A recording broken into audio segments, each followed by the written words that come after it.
Welcome back to the best route for you trading flow. Today we're breaking down WTI Crude Oil and we have a fundamental catalyst right in front of us. The US-Iran ceasefire officially expires tomorrow and the uncertainty is through the roof. President Trump has explicitly stated there will be no agreement, which is a bullish catalyst, but JD Vance is reportedly ready to attend talks.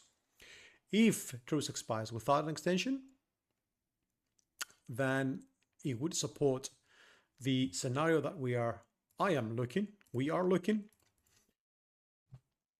which would be a move to the upside. Essentially, we're looking at 98, liquidity at 103, liquidity at 108, 110, and then, of course, the peak of the Bollinger Band currently at 111. If they do manage to extend, we might see a tiny pop higher before a break to the downside.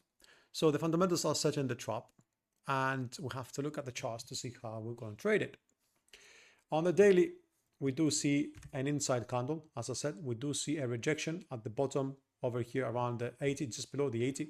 And interestingly enough, this also appears to be the 100 Fibonacci extension of the initial leg to the downside, starting at, at 117 or so.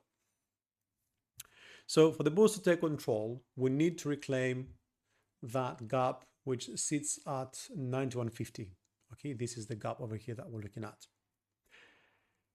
If we clear that gap, we'll probably go to the median line next. And then we'll go, or could go all the way up to 110 if these hurdles, liquidity sweeps, I will call them at 102 and 108, 110 are reclaimed.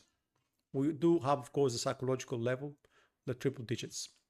If the truce fails, we could bounce all the way up here, perhaps even to new highs. However, if a deal is reached, we risk losing the 79 and going lower 72, and then we're going to start looking not at the Fibos but at the gap at the pre-war level, which is around 67.50. Now obviously dropping down on the 4-hour, as always, tells us a little bit of a supporting story for this scenario to the upside that we're looking.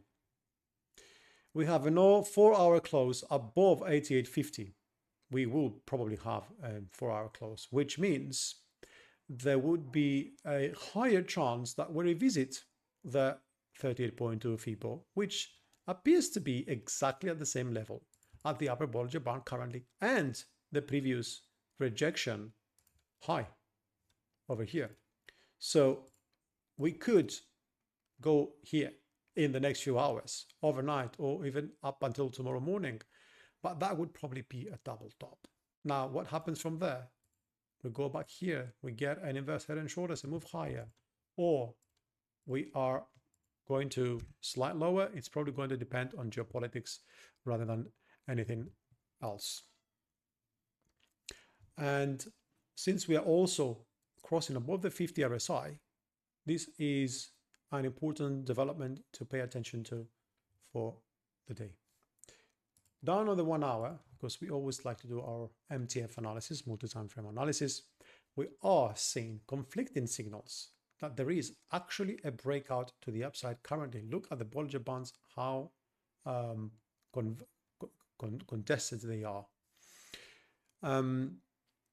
We took out the 87 resistance, let's say.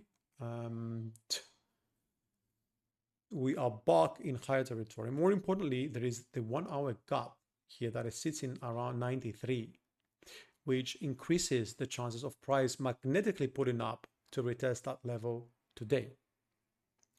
But we have to be careful and cautious. As always, the RSI is very near overbought territory, without that meaning, of course, that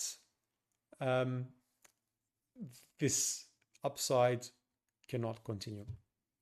So I will still be careful and paying very close attention to the overbought territory on the 1 hour, as well as the situation, the developing situation just ahead of the Truce, which expires tomorrow. For Breakout for you traders, the play is a little bit more clear.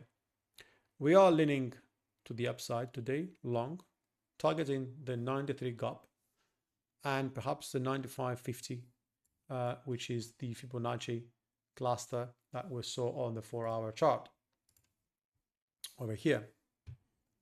But tomorrow, everything resets, depending on Trump, Vance, and the Truce expiration. We either ride the breakout towards 100 plus, or we flip aggressively.